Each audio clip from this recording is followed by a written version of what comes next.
ಈ ನಿಂಬೆಹಣ್ಣು ದೀಪ ಹಚ್ಚೋದು, ಬೆಲ್ಲದ ದೀಪ ಹಚ್ಚೋದು, ಕುಂಬಳಕಾಯಿ ದೀಪ ಹಚ್ಚೋದು, ಕಾಯಿ ದೀಪ ಹಚ್ಚೋದು ಗುರುಗಳಿಗೆ ಹಚ್ಬೋದಾ? ಇಲ್ಲಮ್ಮ, ಅದೆಲ್ಲ ಅಲ್ಲ.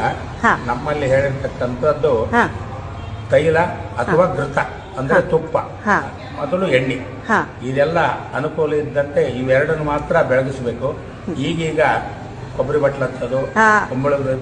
ನಿಂಬೆಹಣ್ಣಿನ ಮೇಲೆ ಹಚ್ಚೋದು, ಕುಂಬಳಕಾಯಿ ಮೇಲೆ ಹಚ್ಚೋದೆಲ್ಲ ಬಂದಿದೆ. ಇದು ಸರಿಯಾದಂಥ ಕ್ರಮ ಅಲ್ಲ. ಕುಂಬಳಕಾಯಿ ಇದೆಲ್ಲ ಹಚ್ಚಬೇಕಾದ್ರೆ ನವಗ್ರಹಾದಿ, ಮೃತ್ಯುಂಜಯ ಹೋಮ ಇತ್ಯಾದಿ ಹೋಮಗಳು ಮಾಡಿದ ಕಾಲಕ್ಕೆ ಅದನ್ನ ಹಚ್ಚಿ ಅದನ್ನ ತೆಗೆದುಬಿಟ್ಟು ಆ ಛೇದನ ಮಾಡ್ತಕ್ಕಂಥ ಸಂಪ್ರದಾಯ ಇದೆ. ಅದನ್ನ ಯಾರೋ ಹೇಳಿದ್ದು ಏನು ಮಾಡಬಾರ್ರಿ. ಇದು ಸರಿಯಾದ ಕ್ರಮ ಅಂತಂದ್ರೆ ತೈಲ ಅಥವಾ ಘೃತ ಅಂದ್ರೆ ಎಣ್ಣೆ. ಹೆಣ್ಮಕ್ಳು ಕುಂಬಳಕಾಯಿ ಕುಯ್ಬಹುದಾ?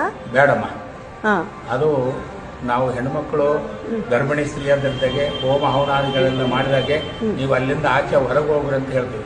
ಯಾಕಂತಂದ್ರೆ ಹೆಣ್ಣು ಸಂತಾನೋತ್ಪತ್ತಿ ಸಂಕೇತ, ಅದು ಆಗಬಾರ್ದು. ಆ ಥರ ಅದನ್ನು ಮಾಡಬಾರ್ದು. ಅಂಥ ಒಂದು ಸಂಪ್ರದಾಯದ ಕಾಲಕ್ಕೆ ನೀವು ಕುಂಬಳಕಾಯಿ ಹಿಡ್ಕೊಂಡು ತುಪ್ಪದ ದೀಪ ಹಚ್ಚೋದು, ಅದು ಹಚ್ಚೋದು, ಬೆಳಗೋದು ಅದೆಲ್ಲ ಸರಿಯಾದ ಪದ್ಧತಿ ಅಲ್ಲ.